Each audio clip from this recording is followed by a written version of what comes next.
Hello, everybody. Good morning. Happy to see this room very full on the last day. Gave Adweek a ton of hell being on the last day, so it still worked out, which is good. I'm Leah Logan. I'm going to kick us off with a couple of just grounding slides today, hopefully some screenshot-worthy slides for you guys, and then we're going to chit-chat with Jess and Jonathan. So we wanted to start today with just talking about the power of short-form content. I know that it's been, incredibly buzzworthy. Everyone's been talking about it all week. We're going to jump on the bandwagon as well. But we really want to focus on the ability to use short-form content to drive commerce and how important it is in the world of social commerce and the evolution happening there. A couple of quick kind of stats to throw out here. We know that, time on social is shrinking, but it's not because people don't care and they don't want to be on social. It's that they can get more out of it in a shorter amount of time. And ultimately, what we're also seeing in terms of purchase is that short-form content is the #1 driver of purchase, even above long-form content, which is like your traditional YouTube video, which has been driving purchases for forever. I think the other key thing to point out is that you've got 51% specifically highlighting a product in a short-form piece of content that they're sharing with their friends and family. So they are so compelled with this content that they're using it to help sell other people on products. I wanted to do a quick grounding because I get a lot of questions from clients on when do I use this platform? When do I use that platform? I don't know, they're all the same. So we wanted to give you guys a little cheat sheet here at Social Media Week. Starting off with TikTok. TikTok is ultimately your entertainment platform. People want to get, those quick bites of fun. They want to connect with their interests and hobby groups. They've got their little tribes. Everybody knows about Clean Talk, one of my personal favorites. And what you're going to see is that the younger demographics are going to be more likely to be your purchasers. Whereas when you're looking at a YouTube Shorts, for example, YouTube Shorts really is going to reach a little bit of an older demographic. We're not walking away from the young people, right? They're still there. But in terms of purchasing power and ultimately where you're going to drive the most conversion, you do have people coming to YouTube Shorts for the same reason that they're going to YouTube. They still want product recommendations. They're still looking for reviews. They want to know how to use stuff. And then you've got Instagram Reels, tried and true. We love our Instagram, does everything right. You're going to come there, you're going to get the same, entertaining content, but ultimately, I think we're still using Instagram as a discovery for purchase, right? You want to be inspired to purchase from Instagram. And you're going to kind of hit all the different age ranges. You do still have a little bit of a younger consumer more likely to buy, but across the board with the overall scale, you can't bet wrong with Instagram Reels. And then just a key takeaway slide, which Jess has already stolen from me. You've got your funnel. We really wanted to make it super simple in terms of how do you want to plot each social platform in your strategy. You've got TikTok coming in top of funnel. Doesn't mean we're not still driving purchase, but in terms of how are people engaging with it in a purchase mindset, it is going to be more about driving awareness. It's going to be more about discovery. You've got mid-funnel with Shorts. Again, these are people who are probably in a more active shopping mindset. And then you've got the bottom of the funnel with Instagram Reels, where you've got the ability to hit both discovery as well as people in an active shopping mode. So I wanted to use these slides to get us grounded in a conversation about short-form content, social commerce, and really talk about some of the great experience my panelists have. So now I'm going to awkwardly walk across the stage to sit down. And I'm back. We had to talk about how I was going to do that 3 times, but that's fine. So I've got Jonathan Ryan here from Kind. I've got Jess here from BIC. Super excited to be chatting with them today. Just jumping into it in terms of short-form content. We've talked a lot about the power of short-form content. We talked a lot about, there are different ways to utilize it, but I think, the elephant in the giant room here is brand safety. And I wanted to just kind of talk with 2 major brands, completely different, industries, and talk about how are you guys capitalizing while still staying brand safe. So that's actually a really great question. It's always our topic of conversation at BIC. From a advertising perspective, brand safety is always, top of mind. We always need to be nimble. We have to have the budgets. We have to have the right partners to ensure that we are being brand safe. And I think at BIC, I run a lot of our content creation with all of our different creators, and we're constantly reaching out to them, making sure that they're saying the right things. And I think having brand safety while putting our product in the mouths of creators is really, really challenging, and something that I've spent countless hours with legal team on. I can probably buy a new Chanel bag if I had $1 for every hour spent with our legal team. So I think, being able to reach out to the right creators, working with them, having the brand advocacy that goes throughout the course of the year, that we can always reach out to different creators that we know are going to be enthusiasts for the brand and say the right thing. That's key for us to have that brand safety and really working with them so it doesn't come off as a scripted type of content versus something that they can just talk naturally about. Yeah, I think we were talking, Jonathan, a lot about authenticity, and just without it, are you really going to drive that conversion? Absolutely. I think that's really the tricky thing, especially with brand safety. I mean, I can say for working in a category that's regulated by the FDA, also working with products that are on the healthy side of the food spectrum, is kind of a tricky balance, because if your influencer, your content creator talks about it the wrong way, it also limits where you can use that asset. So for instance, if they're talking about how healthy Kind bars are, we can no longer necessarily use that same asset in something like some of our digital media. We can't use it on the product detail pages because retailers restrict that. So making sure that you do find kind of the right way of providing the right guardrails for creators to create, be authentic, but then still be legally compliant and also allow us to really get the most traction out of the asset that they create is really a difficult balance. Absolutely. And I think what you hit on there is really important. I know we have a lot of brands in the room, probably some retailers out here. You do have to find that balance between authenticity and brand safety, because without the authenticity, you're not going to get the commerce impact that you'd like. People want to know, have you used this product? Is it great? Does it work? I know I've been looking for all kinds of weird products where I want, at least 30 people to tell me, like, this definitely works, right? And so, social commerce really is this backdrop in terms of, how do you truly measure, some of the success of your social investments? And I think with social commerce being more prevalent, we have a lot of brands struggling with, should I have a separate strategy? Should I have a separate budget? Should there be a separate team? I don't think any organization has figured it out. But I think, Jonathan, the way that you guys are looking at it at Kind is interesting. Yeah, I mean, I think first of all, I would say it really depends on kind of where is your organization in their overall kind of omni-channel evolution and sophistication. I think that whether it's its own strategy, I think of course it has to be part of your overall social strategy. Like, social commerce has to be a component of that. However, now retail media platforms are offering this type of component in their overall retail media offering. And so now all of a sudden you have what may be the retail media support team.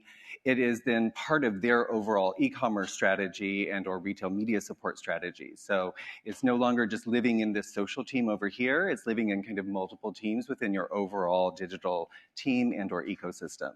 So exactly what that looks like for your organization really depends on kind of where is your organization in terms of their overall omnichannel capability and evolution. And I know BIC is structured incredibly different and also has an approach. I'm sure I could call on all of you and get more approaches out here. What are you doing at BIC? So we do have separate teams for our, overall marketing activation, driving awareness. We have a specific shopper team, and where I sit at BIC is kind of in the middle of everything. I don't work on one particular brand. I work on every single brand. I don't work on just the shopper team. I don't work on the marketing team. I work on the digital team. So everything kind of comes across my desk, and I make sure that we do have that cohesive experience across the board. There's such a gray space in it too, right? So when we have influencer marketing, it isn't just awareness. We also have the retail piece and who kind of owns that, who does that. And that's where I kind of bring that and tie that together to make sure that we have and driving that e-commerce, but also establishing that awareness without competing against ourselves and having that duplication. And cohesion's a big one, right? The platforms don't make it easy. Do I have a TikTok, Facebook, if you're out there, just putting it on record, you don't make it easy to create cohesion. I think, having to go into each platform and do separate buys and activating creators, that there are some creators, obviously, that can, transcend across many platforms. They've got presence, but typically we try to choose creators based on where they're the most impactful. So tying together all of these platforms, all these different data sources, all the different creators can be difficult. Do you guys have some tips on kind of creating more cohesion? I know that that's, from a consumer standpoint, the expectation is like, it's got to be easy. Well, I think it also ties back to your slide before, right? So if we have a new brand launch, we're on TikTok. That's where we're getting the eyeballs. It's challenging because you really do need to stand out. You have 1 millisecond that counts as a view on TikTok. So how are you going to break the space within there? But then to our point before, when we're looking to drive more of that e-com sale, when we're looking to drive people to the retail store, we are leveraging more of those Instagram influencers. We just started getting into the YouTube short space and testing that out. So we've kind of seen that kind of cross both gamut, kind of in the middle of driving that awareness and sales, but it really ties back to our overall strategy and what we're trying to do, but making sure that the videos, if we wanted to put it across the board, does make sense too.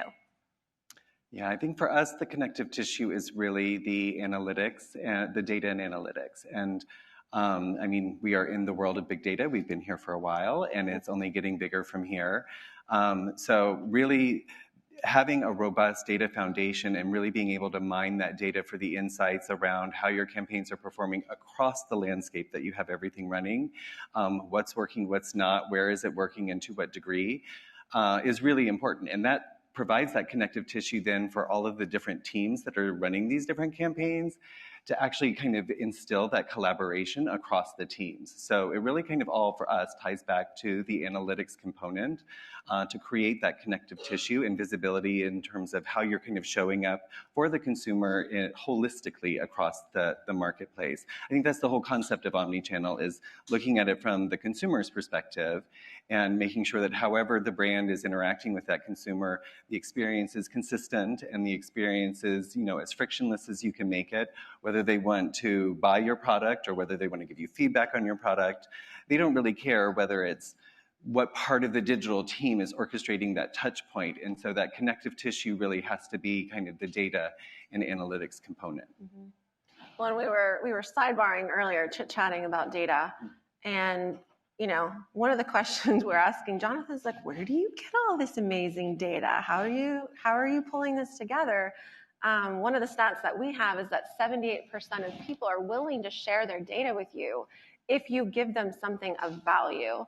Doesn't have to be a coupon, doesn't have to be an incentive of any sort. It just needs to be something of value. Like, it could be convenience. It could be, hey, I use this face wash and I'm wondering what type of moisturizer should I use. This is the problem that I have. Or even, I want to be able to get my coffee sent to me every 60 days because I run out because I have 2 small children.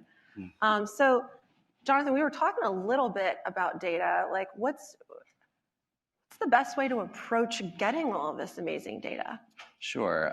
It kind of goes back to, again, kind of doing that self-assessment for your organization on where are you within your overall, in this case, data strategy or data journey, I should say. If you are new to this, it's really taking an assessment of kind of, okay, how are you structured internally? What are some of the potential restructuring considerations that you'd want to take into account in order to be a more data forward type of organization? If you're already on your data journey, that's great. Take that self-assessment on, okay, where are the gaps? What are some of the most immediate things that you have to go after in order to get to a more sophisticated space? And it's important to understand that you need to be doing this because I can guarantee your competition is doing it. So if you're not, your competition is, and they're going to be the ones that win in the marketplace. From there, I think that there's a world of different providers and different partners that you can work with to I'm a partner. to move you along in that journey. So it really, it starts with kind of that foundational self-assessment as an organization on kind of where do you stand to figure out what your path looks like from there. Jess, I know that you guys are doing a ton in the same space and also a lot in the retail media space. What's your kind of data strategy over at Adweek? So we do have an internal data strategy that we work and leverage where it kind of aggregates all of our performance data together, and we're kind of analyzing that. There's still different pieces that are kind of separated out, and we're working on kind of making that more of a cohesive type of experience. But I think too, like relying on different partners for that data is huge for us as well, and having that cohesive experience. And we were talking before and how we even leverage a key just from the whole funnel approach and tapping into that data and leveraging those insights and activating a large video campaign, driving that awareness, but then using that data, building that bucket to help drive that retail, retarget those consumers, be with those consumers that have already been exposed to that ad, more likely to convert. So we do rely on a lot of our partners for our activations that we do have. So we've got a couple minutes left here. I think what this audience would love would be walking out of this room. I want everybody in this room to walk out with something to do, like, how to approach the social strategy in a more meaningful way, impactful way. What would be kind of the one key takeaway, Jonathan, that you would throw out there for this audience? Well, at the risk of beating this horse a little bit more, it would really be around data. I think that, the more data that you have, the more you can not only predict the future, but create it. And so I think, the key takeaway for brands in here is make sure that your data acumen and your data strategy is something that you're moving forward with. And I would even say for the creators in here, understand that this is how brands are evaluating how they leverage creators and influencers as part of their overall marketing strategy. So it probably is worth familiarizing yourself with how brands are looking at this so that you yourself can be a better creator and be creating content that is the most impactful so that you yourself are also more competitive amongst the creator landscape. I think my big thing would be nimble. Be relevant, and don't be afraid to fail. We have a certain budget that's set aside just for testing and going on trends with influencers and different content creators. If we have a whole team that kind of looks at what's trending in the marketplace, we'll reach out to influencers that we already have on deck that have our products in their hands, and we say, let's activate on this, let's jump on this trend, let's do a get ready with me. What is actually happening, and be real and be in that real time with that, I think is key. But don't be afraid to fail either. We've actually changed our entire demographic and targeting on a campaign just because of the influencers that we would see kind of really resonate with our consumer. We thought that it was more of an eco-friendly type of consumer, and we partnered with somebody that lived in a tree house and just did small little eco things here and there for their everyday life. That video, millions and millions of views, resonated with our audience, sales increased with that, and we ended up shifting our entire campaign focus to be more of those types of content creators versus ones that were more eco-friendly. Yeah, if I can just build on that for a minute, I would say totally agree. And in the spirit of don't be afraid to fail, I think another kind of muscle as part of the overall data journey that you go on is really instilling the discipline of test and learn.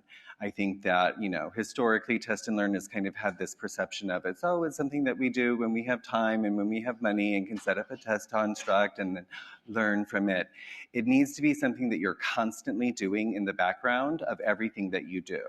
And that really goes after the spirit of don't be afraid to fail. Test and learn enables you to fail quickly, learn, and move on. And when you identify something that's successful, it allows you to then really scale it quickly so that you can optimize the performance based on that insight. So test and learn is something that has to be kind of continually in the background, whether it's your digital media campaigns, whether it's how you develop innovation. It needs to be a muscle that your organization develops in order to be competitive in today's day and age.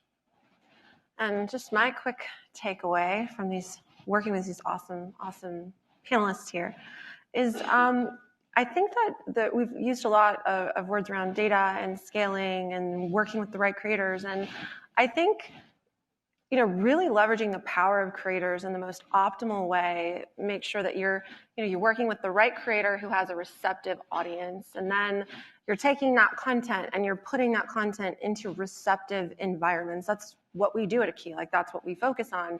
Receptivity and the attention economy is currency, right?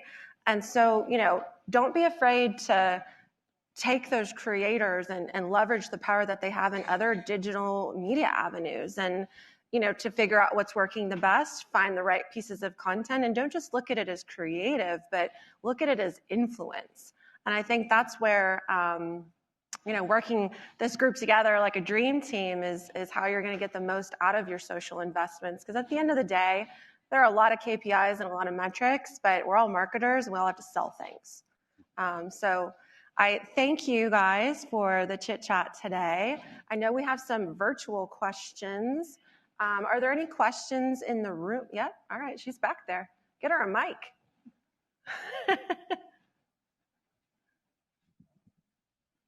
And if you have a question for someone specifically on stage, feel free to just address. Primarily, this is for Jonathan. I know you mentioned the use of data, and given that you're dealing with online and offline channels, what kind of attribution models do you use? Well, I think it really goes back to what it is you're trying to assess, and that is going to be really driven by what the objective is. So what are you looking to achieve is going to tell you what kind of KPIs you need to look at, and then what kind of attribution model you would need to look at. I mean, at the end of the day, I would agree we're all here to make money, so I think kind of the conversion piece is going to be key, not only for the sales that are directly attributable to the marketing that you're putting in the market, but also then kind of what is that more holistic impact to your overall sales. So you're doing a weighted, I'm gathering you're doing some sort of weighted attribution then. Again, it kind of really depends, but yes, I would say we really, especially when we look at from an ROI assessment perspective, trying to take all of those different components into account. And that kind of, again, goes back to your objective. Are you looking to just drive velocity off of an existing product line, or are you looking to launch innovation, which changes kind of the way that you assess that and the time horizon that you use to evaluate it. So if you're driving velocities, that's really like, what are we doing in kind of more of a specific time frame to actually increase sales volume? Versus innovation, you're going to look at multi-year potentially, and is what we're doing now going to pay out over a longer term because we're actually successful in getting the innovation off the ground. So, and the attribution there, kind of how you look at attribution is going to look different in both of those instances based on the different objectives that you're going after. Other questions in the room? Jess, you want to take a crack at the attribution question? I know everything you do is going back to conversion. Yeah, I would say the same thing. I think it really just depends on what you're trying to achieve with your objective. And again, leveraging our different partners for that. I mean, you pretty much nailed that one for sure. I think the main thing to take away is that attribution's a big word.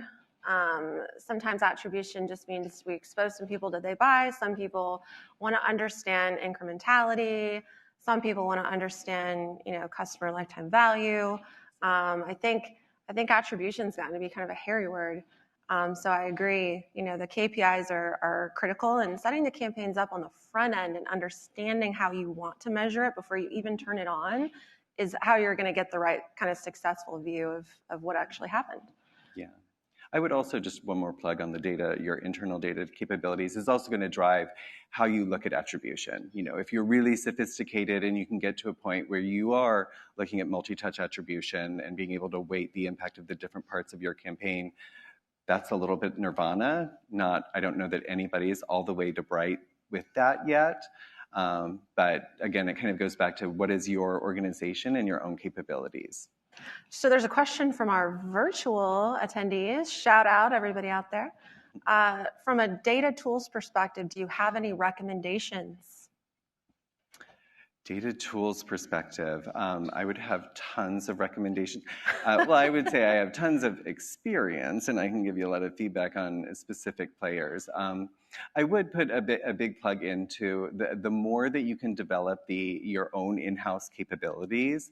I think the more you're going to get out of that. Now, that's obviously very driven by what is the size and scale of your organization and your resources in order to be able to develop that. In my experience, the less dependent you are on third parties or other partners, the more that you can do it yourself and own the data yourself, the more value you're going to be able to extract out of that. Awesome. Well, that is all we have today. I hope you guys enjoyed the session. I hope you got some good takeaways, and we will be out and about if you guys have any more questions.